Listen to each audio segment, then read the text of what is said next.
Welcome to the You're in Charge podcast with Glenn Pasch. This is the podcast where leadership meets action. I'm your host, Glenn Pasch, and each week we dive into the insights, strategies, and tactics that will help every leader become better to overcome the challenges of being in charge. And whether you're stepping into leadership for the first time or you're an experienced leader that's looking just to maybe refine your approach, this is the show for leaders who want to inspire, empower, and drive results. So happy you're here. Let's dive into today's episode with my guest, Nathanael Greklek. He is the corporate brand director at Mohawk Automotive Group, and I hope you get as excited listening to him as I have over the years. I met Nathanael, I don't know now, I guess maybe 4 or 5 years ago. He's young, enthusiastic, but he's really grown into a really brilliant strategist, helping Mohawk Automotive Group with their brand, developing their brand through social media, both organic social media and content creation. Really exciting work.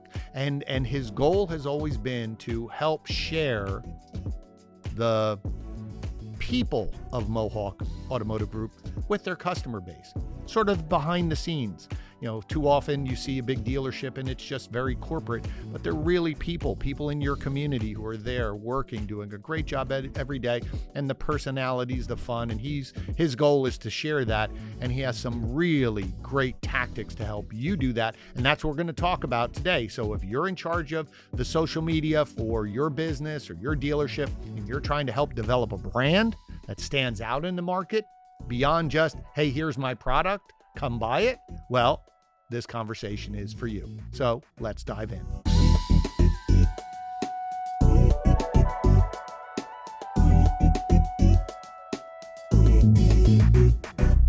All right, Nathanael, thank you so much for being here. I'm excited for this conversation. I hope you're doing well. Appreciate it. Yeah, thanks for having me, Glenn. You know, it's always a pleasure to talk to you and talk to industry leaders. So thanks for reaching out. Oh, yeah. Well, I think this topic has been coming up a lot. I've been hearing people talk about it. Our clients talk about it, when we're helping them with creating a brand. I think that's saying to someone, you got to develop your brand on social media, that can be very overwhelming. And I think, you've done a phenomenal job at Mohawk Auto over the years. I've seen you grow. I've seen the development. But I really wanted to pick your brain, your expertise, to help someone who's sitting there in the way you were maybe a few years ago, saying, I have an idea, or someone's been tasked to do it, and they go, I don't know where to start. So Give me a little bit, tell the audience a little bit about your history over the last few years, from where you started to what you're doing now. Yeah. So I started off as a delivery specialist with Mohawk Honda. We didn't have Mohawk Chevrolet at the time. And I saw an opportunity, and I was talking with now dealer principal at Mohawk Chevrolet, but then he was the variable sales manager, variable sales operator, director. Well, I don't know, however they had it. The variable sales manager at the time, Andy Gelcher, was a huge mentor of mine and continues to be. Sitting down with him, I was like, hey, I think there's something we could be doing with Facebook just a little bit more. And what do you think I should do? He goes, well, come up with a job description and pitch it. I'm like, oh, okay. Didn't know that was a thing. So I go to the computer, I type up what I would be doing as the chief digital branding leader for Mohawk Honda at the time. And I walk into the general manager's office. I say, I think this would be a good idea. Let me know what you think. And it probably was like only a minute, but it seemed like an eternity of him just reading over what I thought I would be doing. And after the talk, after he like read it through, he's like, yeah, this looks good. Let's go ahead and try it. It's like, okay, this is great. Let's start rolling. Right. So what were some of the things? I want to stop you there and we'll continue on, but that's a very good point, because I'm sure someone's sitting there, because it dawned on me as well. What exactly did you put on the paper? Like when you're saying, I have an idea, we could be using Facebook more, what were some of the things that you said, here's what I will be doing, whether it's my full-time job or part-time, because I'm still doing delivery. What exactly was on that list? To be honest, Glenn, I don't know. I have the list. I haven't read it, in 7 years, but I kept that almost like as a keepsake for myself to kind of remind myself to have some courage and Right. step out of my comfort zone. But if we're just going to go on with what I was doing, Yeah, what were you doing that first year then? That once he gave you once Andy said, onward.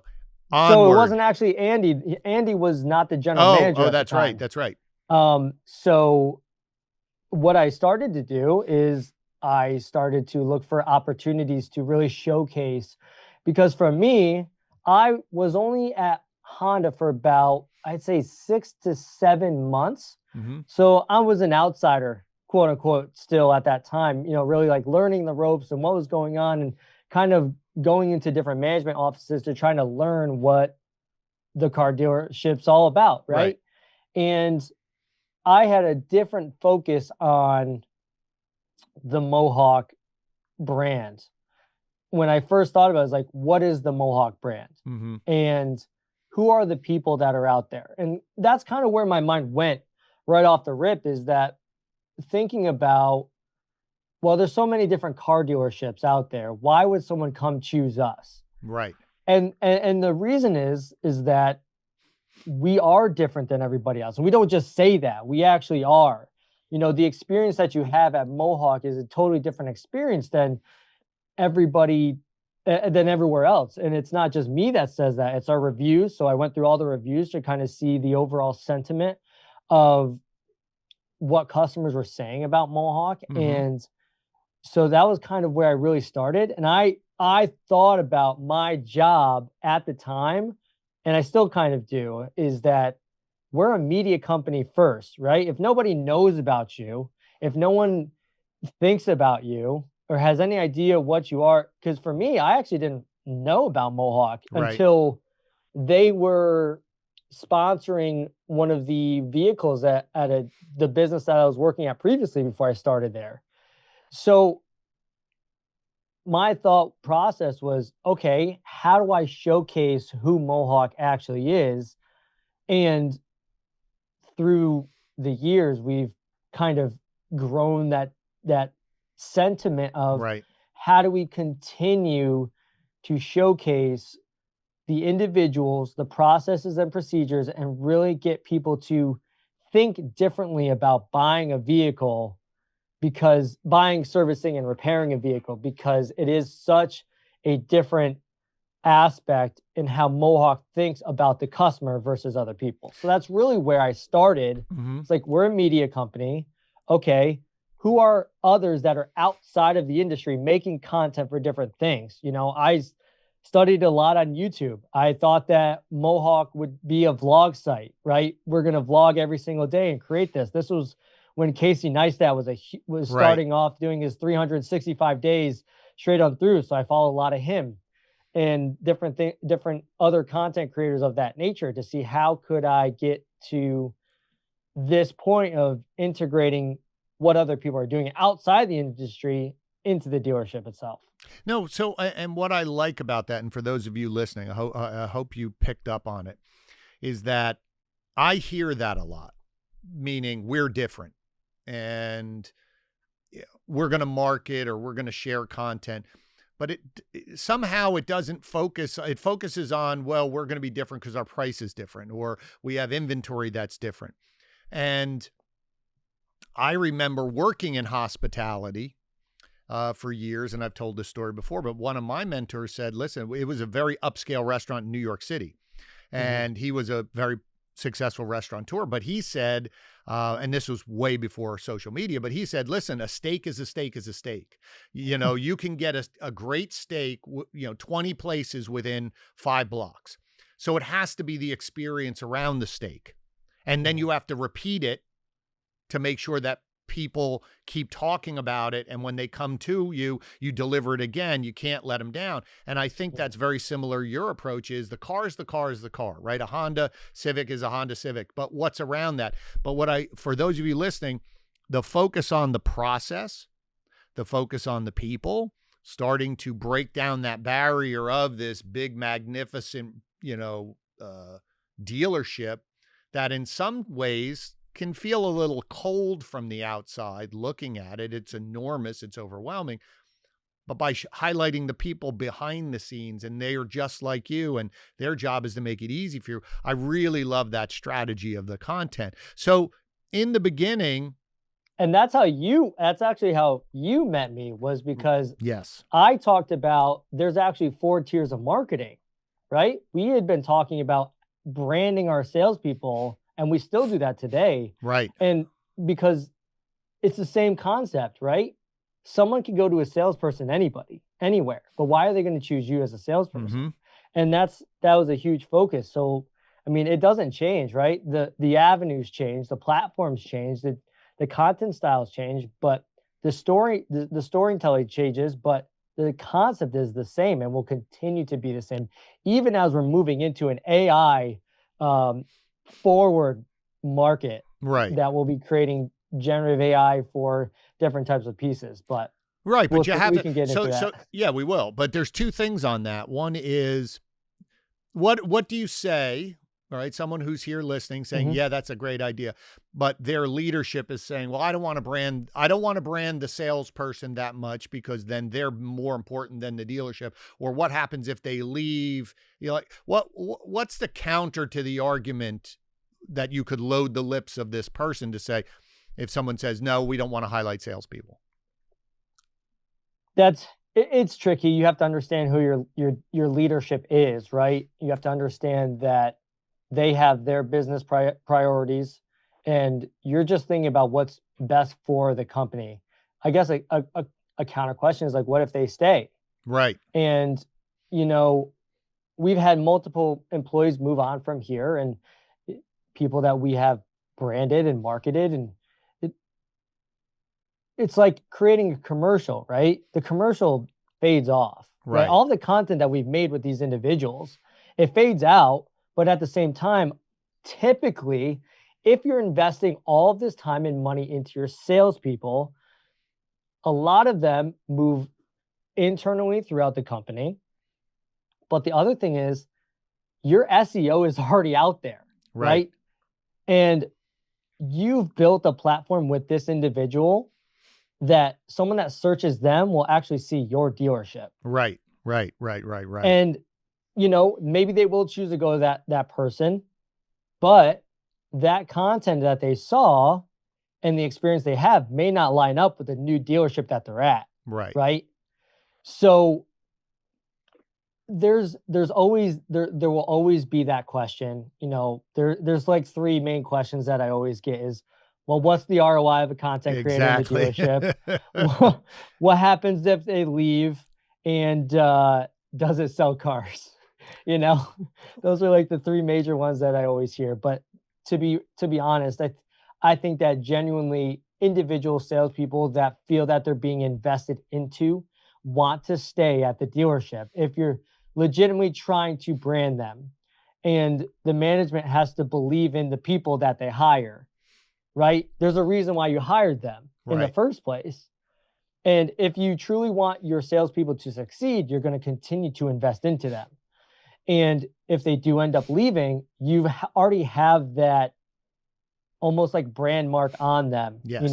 Everywhere you go, it will say this person from this store, this person from this store.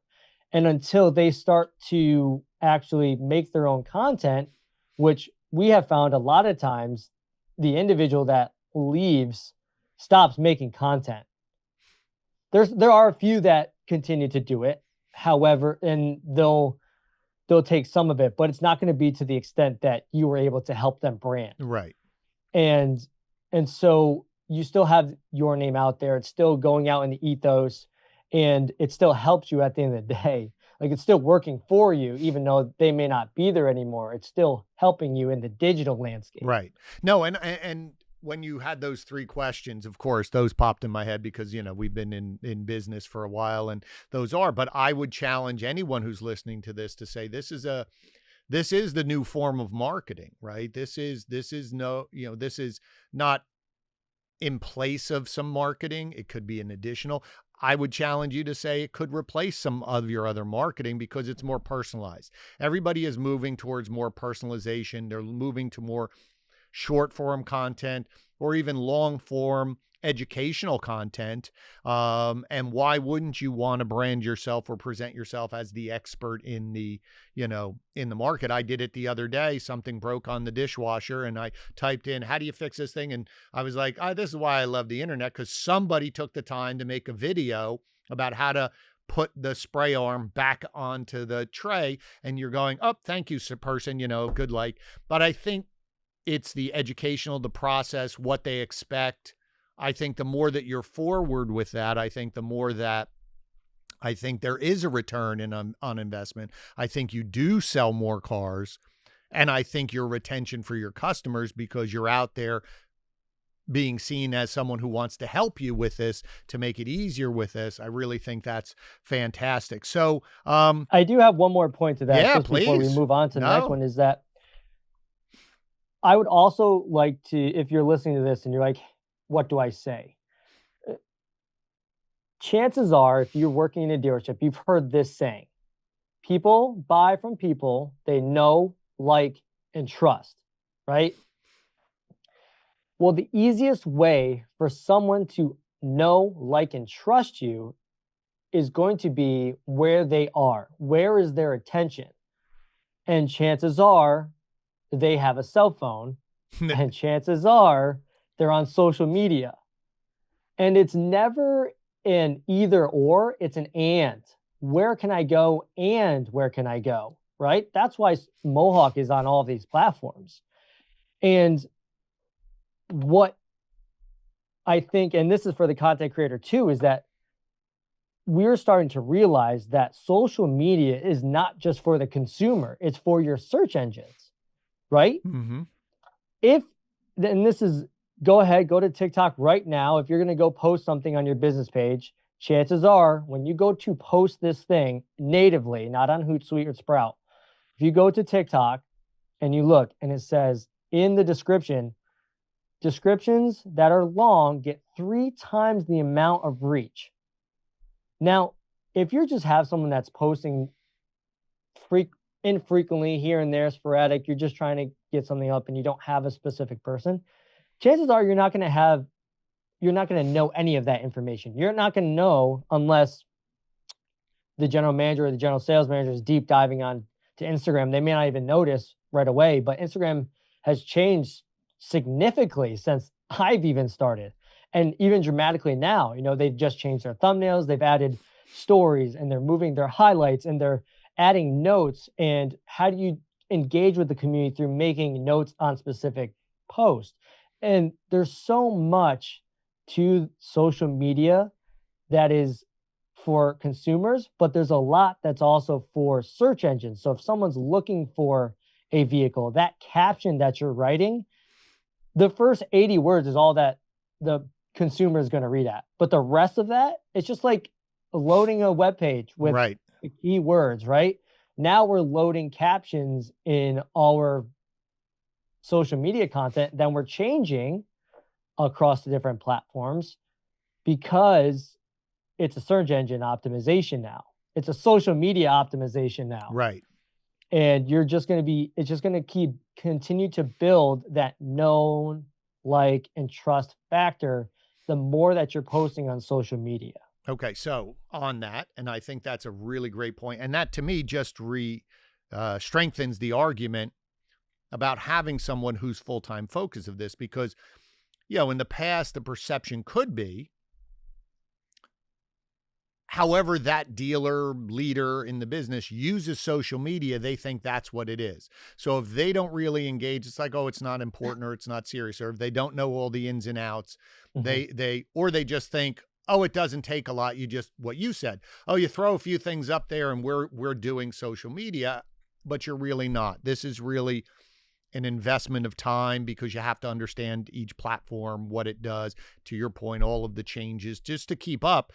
That's a full-time job. So even with you have 2 stores, right?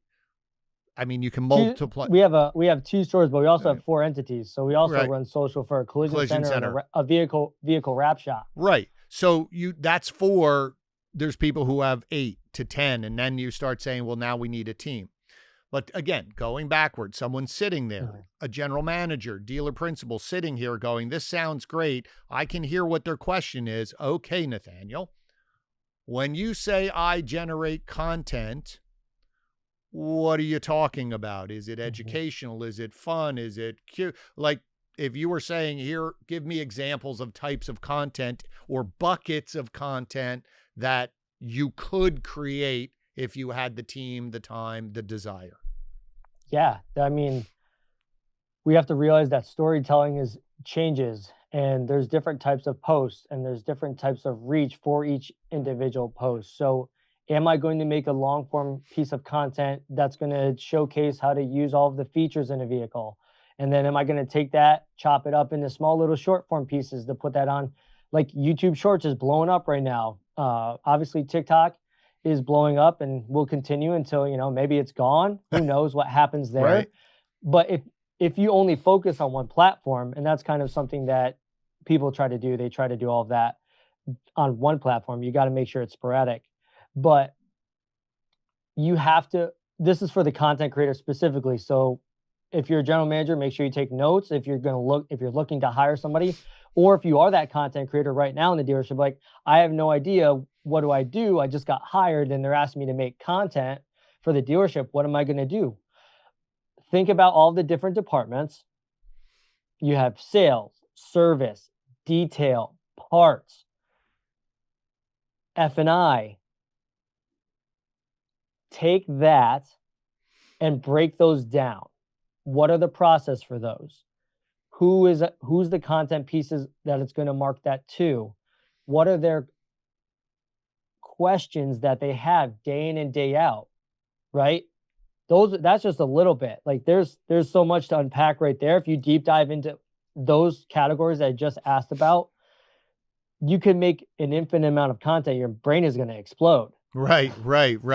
And you didn't even hit on inventory, right? Yeah. You didn't say, here's the new vehicle, or we just got this trade in, or you didn't even really talk about, sales, but you talked about process versus sales people. And again, through what Nathanael said is, I for the content creators, listen to what he said, because I've recommended the exact same thing. I'm glad you said that. Is when someone asks me, and I'm far from being an expert at content creation, but I said, go into your service and talk to your service manager and advisor and say, what are the top 5 questions you get every single day?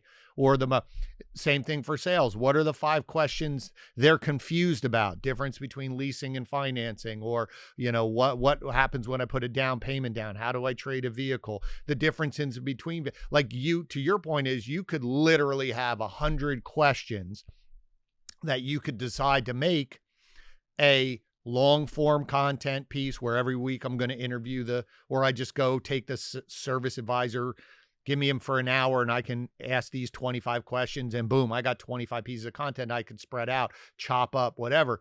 To your point is, it almost can be a tsunami where you're overwhelmed. But if you said, I'm just going to pick one from each, it's highlight the process, highlight the people, highlight the confusions about the products, or whatever it is. And then the level is, well, then how do I do it? Right. Well, I mean, there's always one way to start, and that's just do it on your cell phone, right? But there's also a lot more content that can be made, right? Because I'm working on getting this out into the ethos, is that there's no longer this funnel, right? For so long we said this, and I'm just gonna, this is for the people that need their little visual. This is what we used to say. Let's see if I can do this little. Okay. Is this on manual? No, I got it. I can see it. No, so yep. So this is what we used to say, right? There's the funnel. Now, what we say is this. Well, this is what I say. So this is what I focus on, the circle. Right. Because what happens is that everybody starts as a stranger, and even your biggest fans become strangers, right? So you have to make content that relates to the stranger that you're trying to acquire, the consumer that is looking for more information, and then the individuals that are actually are in the market to buy something. And you have to make content that relates to all of them and their passions, their life stages, and their mentality on each of these different platforms, right? Because Glenn is a different person on LinkedIn than he is on Instagram, than he is on Facebook, than he is on YouTube, that he is on TikTok, that he is on X. I don't know if you're on Snapchat, but if you're on Snapchat, you're a different person there, right? Chances are if you're on Snapchat, you're looking at, you're trying to make sure your kids aren't doing anything stupid. Right. But, but these are all things that a content creator has to think about. And yes, it gets overwhelming, but being able to go in and have this knowledge to say, yes, a caveat that I like to say is that context of the content matters. It doesn't matter how you post, where you post, what time you post. If the context is super relatable, and context will matter, because you could post something today that goes viral. Right. And you could have planned it, you could have not planned it, but it just hits, right? And that's kind of, we'll segue into, the dealership after that. But these are things that a content creator thinks about all the time. If you're hiring somebody and they don't have this knowledge, it's because they might be new to the actual content game. Like, I've been around for a little bit. I've heard the pain points, and I've gotten all the feedback from the managers, and I've listened to their concerns. So we have all of this knowledge that we have, right? Okay, let's take it tactical. You are a content creator. You're getting ready for February, because today is the 28th of January. And this can work for any month. You need to go to your managers and find what their highest priorities are. What are they looking for in February, or what are they looking for in the next month? Get those content pieces. Create stories behind all these different pieces that they want. Okay, put that on a schedule. Then start to fill in the other pieces with content that will drive lots of engagement around these questions and answers. We are currently working on getting a tech reacts video up and running. Thinking about, because we have to have lead specials. Everybody knows that we have to have lead specials. So right. Those will be your first week of like straight content, because everybody, once February 1st hits, you're like, okay, are they coming out yet? Is it gonna be the 2nd? Is it gonna be the 3rd? Is it gonna be 4th? So you're kind of like in motion trying to get those. You get your OTTs out and your commercials. You have those that you can post cross-channel that are also running on OTT and your commercial and your TV and your radio spots, because it is omni-channel. We want to make sure that it's omni-channel is not just a phrase or a word. It's something that you should actually do. And I'll be the first to admit that we weren't the strongest at it, and we're getting better at it each and every day. And it will continue to get better as we focus more on this approach. But you have those. And then from there, so for instance, if we're going to do a I'm going into the piece before I even write the context. So for instance, management told me about the Civic Sand Dune Pearl. Now, for anyone out there, if you're in the car business, everyone knows that brown cars, we call them old man tans. Just going to put that out there. So my thought process, as soon as I saw it, because now they're all looking more militaristic, you have your pastels and all that. And this one looks like it's a matte gloss. It's not your typical like almost like gold style. It actually looks brown. And my first initial thought was Call of Duty, right? Mm-hmm. Okay, so where can we go with this? To where I made a piece of content on our page where I had an individual who was like, this is the Call of Duty color Civic. And right there is a different story, right? Now I'm reaching a totally different demographic to maybe they might consider this. And maybe I'll acquire them, aka acquisition of a new follower, a new person that might be interested in this car. But I'm talking about a game that typically someone understands. Right. So the headlights allow you to sneak up on your enemy, and all of these, the fuel allows you to go through your urban scenario, and it's got enough space in the trunk for all of your gear, right? So that's where the content creator comes in, because your general manager has this. I need to sell more of this desert sand pearl, desert, Right. desert, Old whatever I man just tan. said. Old man tan. This old man tan vehicle, but how do I switch that, right? How do I tell the story in a different light? Or maybe I do go full in old man tan and take that and run with it, right? If that's the only demographic that's going to buy that car because it's typically on the cheaper end, but it comes with the features that are pretty basic and that's what they want, right? Run with it. There's Right, so many different ways. what I like about that is, and this is where the creative of the content creator comes in, and you have to, again, hopefully with your leadership, allows that flexibility versus just create an ad with these words, and that's content creation, but it's a limited framework.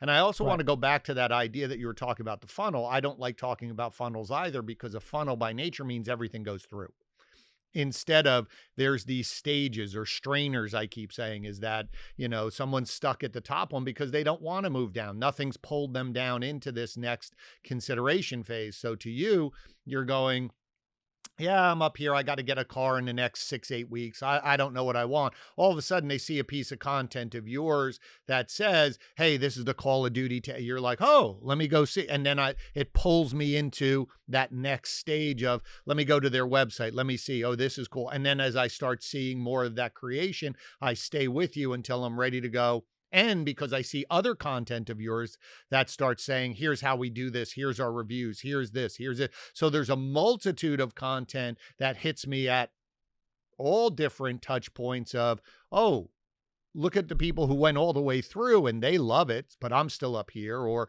hey, there's varieties or this. And that idea of being in that, and that's why I like the circle. It all of a sudden starts surrounding you and it's hitting you with different things versus one message. Now, they all have to be connected through to get you there, but instead of just seeing the same message all the time where it becomes redundant and almost I don't want to even watch it anymore, you're trying different things. And you theoretically could do both of those, old man tan, because we're going to hit that group and we're going to do Call of Duty over here. I've challenged dealers to say, okay, so to your point, that vehicle, give me 2 or 3 people that we sell cars to in our market that would buy that car, who would be interested, and then create stories for each of them versus just one ad and hope they all somehow connect. Am I right? Yeah, no, that's 100%. And there's another thing to add on to this is that we can understand that who is liking the content, right? It's not TV and radio anymore where they're like, all of these people seen it and they made this much impressions. Right. Now we can see a specific demographic of who's liking it. Is it your non-followers? Is it your followers? How much of a reach are you getting? What's the engagement on it? The higher the engagement means you're going to take that piece and you might even put that into an OTT campaign Right. or CTV campaign and specifically target that because everybody loves their data. We all know everybody loves their data, right, Glenn? So you can take the data that we have because we just keep getting more and more of it and how they're buying and what they're buying. And we can take that piece of content because we already know who likes it, how they like it, how long it is, how short it is, and put that into a specifically targeted ad to now your ad is more effective. Right. Versus we're going to make this humongous branding spot that hopefully hits it and we'll put this least special in it and we'll call it a day. Well, but I think what you're doing, and that to me is really what you're a combination of the content creator, data scientist, where you're saying I'm starting. And if you think of your content more, not in a funnel, but breaking apart into smaller pieces, we start with this, to your point, Call of Duty ad, and it becomes a lot of people are engaging with it. Now we're going to take that and we're going to put it somewhere else, or we're going to chop it up into something else smaller because we know it works. Something about this is connecting. Now, how can we push it out into other places to either gain more traction. We know it works and someone's going to see it because they may not be on that platform, but we know they're on that platform. So let's go put that successful ad in front of them. And then we're constantly weaving instead of that funnel thing. It's more of a winding road to get to the point where they raise their hand, they submit a lead, they call you, they walk in and say, hey, can you show me that Call of Duty truck, Call of Duty color, and I like this fact of constantly examining each step and refining versus, well, let's just get another ad and blast it out, and let's get another one and blast it out. So we love to spend money, Glenn. Yeah, we do. But I think to your point I think the hesitation is money because prior to that there's a lot of hoping. And if you had a good month, it validated your marketing, whether really it worked or not, right? It just, we had a good month. There's also, if the manufacturer did advertising, invested, which created that awareness above you, that started people like, oh, this is really, oh, I can't wait. Oh, yeah, I might want to get something like that. And now they're pushing more people to you locally. And maybe one month that doesn't happen and you go, our marketing didn't work. But I think the more that you're strategically looking at this and understand it, but this goes back to, again, the point of having you on here is the value of a person in a role like you is that it isn't just, oh, I'm making fun videos. It's, I am increasing sales. I am increasing awareness. And it's not, sometimes it isn't an easy point to say, oh, because I put this, we sold 5 more cars, but is traffic to our website more? Are we getting more opportunities? Are more people, right? I can only get the awareness here and get them here. I can't help, the sales team and that handoff has to do that, or the service team has to do their job as well to retain those as well. But I do want to make sure that we touch on this because before, we all of a sudden we look up and we go, oh, time's over. Is that you? How much time we got left? As much as we need. There is. All right. Well, real quick. So we all talk about the 16 touch points, right? Right. What if 6 of those touch points were a person on every single one of your platforms? Yeah. We're getting closer to that touch point. Then they're going to Car Gurus and all these other places, your website, your Google page. And we all know that for those that just buy vehicles, they're in the dealership an average 1 to 7 years. So there's a lot of things that can happen in 7 years. Right. Even 3 years, right? We all know what could happen in 3 years. There's so much that goes on. That cycle of constantly going through that phase of delighting in them, engaging with their content, delighting in your content, making sure they understand you, who you are. Like that's just a constant revolving door. There's so much that you have to take into account when making different types of content. So I just want to make sure that and I think there's that in there for But them. that's a very good point because even if I bought a car, right? So I bought a car, let's say 6 months ago. I'm not actively looking for a car, but if I'm constantly seeing Mohawk's content and it reminds me how helpful you are, it's amusing, it's fun, it's engaging, that just stays in my brain that's why I like them. That's why I'm always going to stay with them. Oh, they're always so helpful, whether I'm actively ready to do something, but odds are when I make the decision to say, okay, I have to, your guys are constantly top of mind as I get a sense of who you are as a dealership and people. I think that's also that idea of constant. It isn't just I'm only targeting the people who are ready to buy today. It's that that circle of constantly revolving, watching, and that reminder in the back of my head is that's why I like these guys over here. That's why I like that over there. So, but again, we would be remiss when you talked about viral content of you created a YouTube series ongoing in the vein of The Office, the very popular show, The Office, called The Dealership. And if anyone who hasn't, again, I'll put it in the show notes, please go watch it because one, it's really well done. The cast is phenomenal. They just get it. They get the comedy. They get the fun.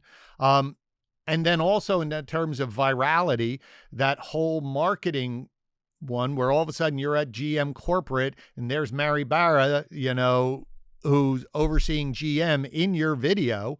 I mean, Talk to me about how that idea came to be and the success of it and what surprised you about it. Yeah, so Grace and Ben really have been the forerunners for this. It's, we all took a part in the first episode and they continue to run with it. And I tried to be in it when I could. And really, we'd come up with an idea and then we would start to hash things out. But it really started with an employee who was like placing these little ducks around. And that was our first episode where like Ben and I had always wanted to do something like that. And then Grace came onto the team, was like, we're making this today. And we're like, all right, let's do it. So we started like getting all these individuals into the show and taking, kind of running with the fact that these ducks were being hidden around.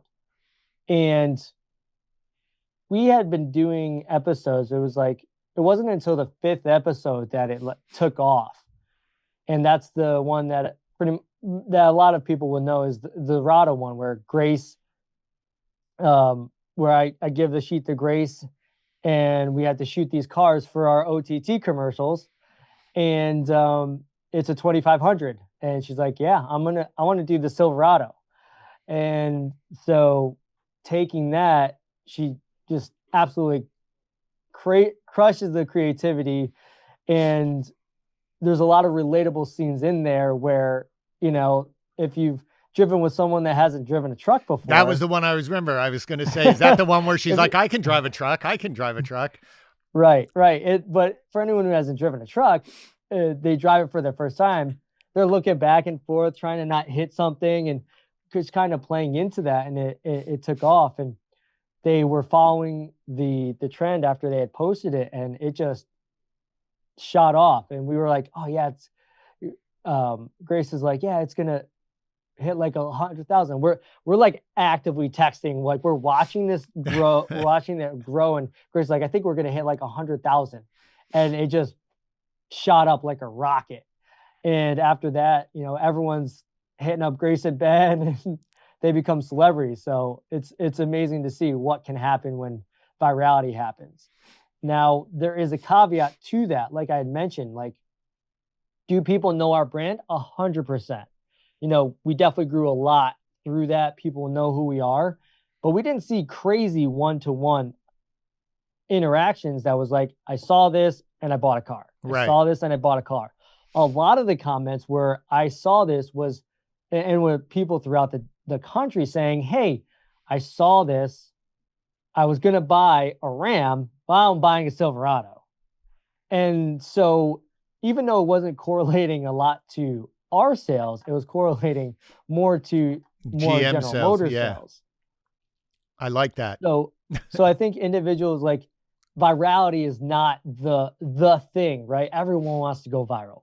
Like, and it's fun, don't get me wrong, but being able to create content that is loved locally is more of a benefit than being viral. Now, if you're trying to make content that your community will like locally, you may go viral, right? Because if you're making relatable content, that's really what draws virality, is how relatable is it to the masses? And typically branding spots are more relatable because you're focusing on emotions, you're focusing on storytelling and different things that people are experiencing in their life. Right. Right. And when it becomes super relatable and relevant to their life, that's when people start to watch. And the algorithms.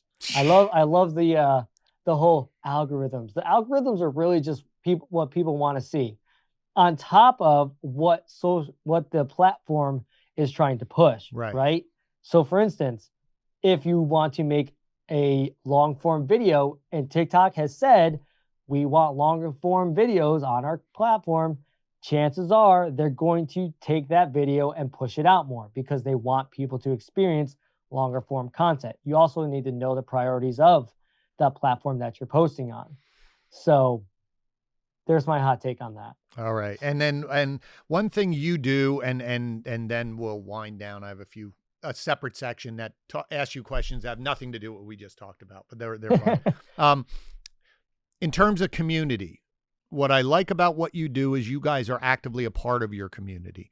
And I remember when you were your team volunteers to help organizations. And one of the things I thought you did, which was really smart, was if you were volunteering at an event, you also volunteered to use your team to film it for them, because a lot of organizations, charities, they don't have a team to shoot something.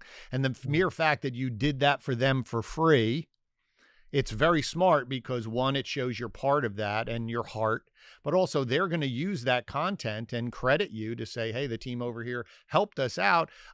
It broadcasts your message at a local level that you care and you're part of it and you're giving. That shows the caliber of people behind the business. And I think that's just as important as, hey, we have a car for a really good price, right?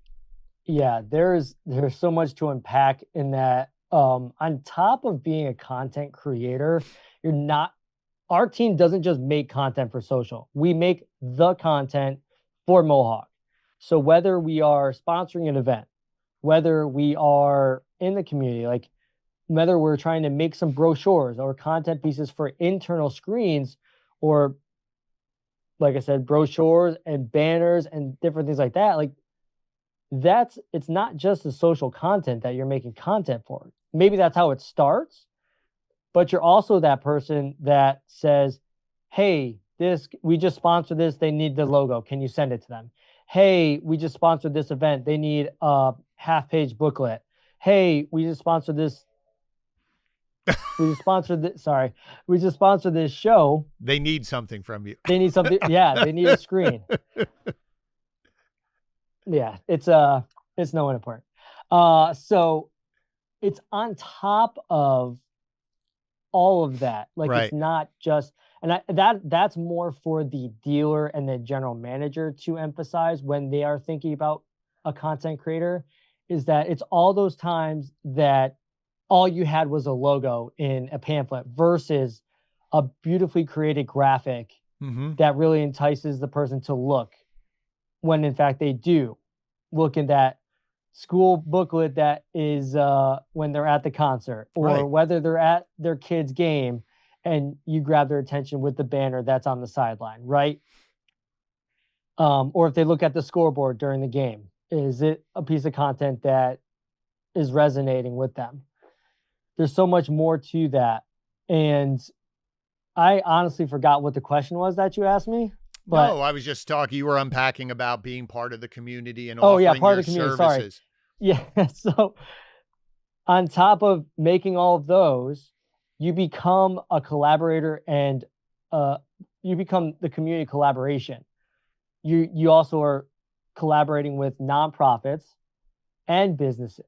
Now, to the nonprofits, just like you mentioned, if someone wanted to make a video, on average, it's probably going to cost them $5,000.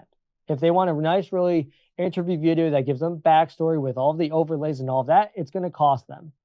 Now, if you come in and say, hey, I would love to create this video project for you, would you be willing to partner with us on this? Because we want to get your name out there. Now, not are you only allowing them to post it, you're collaborating with them through cross-pollination. Especially now on Instagram, there's collaboration posts where it's not just a tag anymore. When someone sees the content, it sees your name and someone else's name. So now you're getting their audience and your audience. And from your audience, you're saying to them, hey, we want to be a part of the community. So now they're like, oh, right, here we go. Yep. I know I liked you for a reason, just like we talked about specifically before. It's all of these little things that I can't quantify. I can't tell you how many people watch our Special Olympics posts and watch and like Special Olympics, because I mean, I know some, but I don't know all of them, right? And for us to be like, well, what's the ROI? That being in the community, because if you ask anybody in the local community, like, what is Mohawk known for? Oh, well, they're in the community. They do so much in the community. Right. That's what we want to be known for. We want to be a community partner. We don't want to just sell you a car. We want people to think of us as the community mom and pop shop that you can just go to. And that enhances everything that you're trying to do on social. It's always and. What can I do and this omni-channel approach that we keep talking about that will keep resonate forever. And even as the new information technologies that come in, people want to do business with people they know, like, and trust.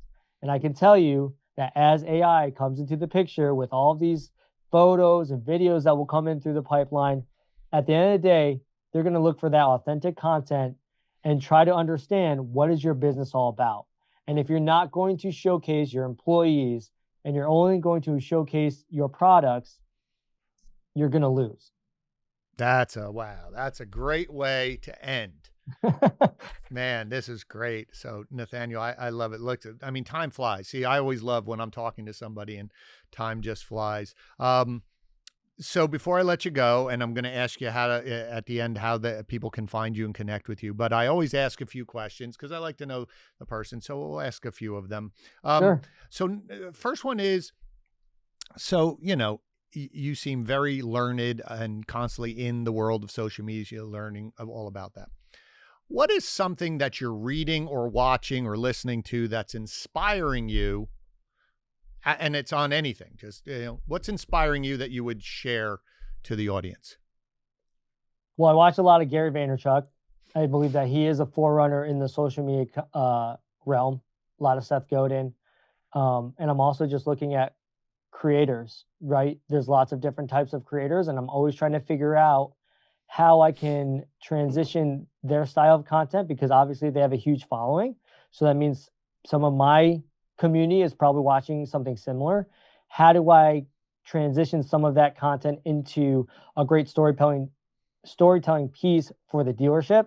But right now I'm focusing on a lot of live streaming. I'm trying to figure out how we can get live streaming and a community base through that. So I'm looking to see, there's a lot of social selling going on right now. Mm-hmm. I don't know if anyone's heard of like TikTok or Whatnot or Fanatics Live. Those are all social selling platforms. Now, me personally, I'm married, I have 2 kids, and my wife spends probably an hour and a half watching this lady live stream sell cups that she epoxies. Right? Like, you could literally sell anything. I scroll through Whatnot, people are selling cards, clothes, shoes, all of these different things. And I'm trying to figure out how Mohawk can get involved with that live stream social selling. How do we get a community to where someone hops on there, because we don't really have anything that's, you know, 40 or 50 bucks that people can just give away. Ours are, you know, even if they want an accessory, right, it's going to be a couple $100. Right. So we're trying to figure out how we can incorporate that into the strategy, as well as continuing to do all of this other stuff. All right. So let's put all your work hat, social media hat aside. What's a skill that you have that most people would not know that you possess? Interesting. I don't know. I think I would need a hobby that you do. Like, how does Nathanael relax outside of social media, or does Nathanael relax outside of social media? I mean, if I relax, obviously I'm spending time with my family, right? Spending quality time with them. Paintball. I love strategy. So there's a new form of paintball called Magfed paintball, where it's very militaresque and strategy and things like that. But to be honest, I do spend a lot of time because I enjoy content. Like, I enjoy understanding and learning and all of these things. So I spend time consuming, and I spend time thinking about what can I do next and what can I do better. And like, for instance, through this, I spend a lot of time thinking about how I can, one, rise the tide for all boats in automotive industry when it comes to social media, organic social media and content. And one of those things that has come out of this has been the Automotive Creative Collective, which is a group specifically for content creators in the dealership space on Facebook. And this is a platform that Brian Ortega and I, so if you don't know who Brian Ortega is, he's from Valley High Toyota. Their commercials are very brand related, where it's Toyota focused, but there's a lot of different aspects, and Right. I'm not going to give it away, but you need to go follow them if you're not already. But we want to help these creators build upon and learn and ask questions and show us their content. So I created that platform to really help those individuals. Plus, I have something else that I'm working on, but I'm not quite there yet, that we'll talk to Glenn soon about. All right. Great. Well, listen, Nathanael, I appreciate it. What I always like about you since the day I met you is your heart. You lead heart forward, your passion, your commitment to learning. You're not afraid to fail, which is a rare gift. And I really just appreciate all you give. And I'm so glad that you're here with me today. So tell everybody how they can connect with you. Like if they wanted to connect with you, and we'll line it up all in the show notes, but where do they connect with you, either on a platform, or where can they find the collective again and things like that? Yeah. So, I mean, I'm on every single platform. Pick your poison in that remark. Facebook, Instagram, LinkedIn, YouTube, TikTok, Nathanael Greklek. Just type in there with an A, not an I, and chances are you'll find me. Well, I really do appreciate it. And for all of you listening, please follow him. I mean, he is constantly educating, as he said. He's constantly trying to help others, maybe not make a mistake that he made or learn from him. It's constantly, you're learning from others, you're helping others, and I really do appreciate it. So thank you so much for being here today. I look forward to seeing you again outside of, like you did at NADA, jumping out of the side. And I love the t-shirt, by the way. I really do appreciate that. So audience, this is a Grace design. There Grace you go. designed this. I love this shirt. I kept showing it to everybody as I was walking around the exhibit hall. So again, audience, you know the drill. Please, if you really do, like I said, follow Nathanael. It is worthwhile. If you found value in today's conversation with us, please make sure that you are liking, subscribing to this. If you're on YouTube, hit the notification bell. Every week we're pushing out content. We want to make sure that I'm helping you by bringing people like Nathanael here to help you become more organized, more inspired, to become the leader that you want to be. And don't forget to share this episode out. I'm sure there's someone in your network that can benefit from what Nathanael shared today. And remember, being in charge isn't just the title. It is about helping others grow and improve. And I look forward to seeing you again in the future. See you next week. Nathanael, thank you so much.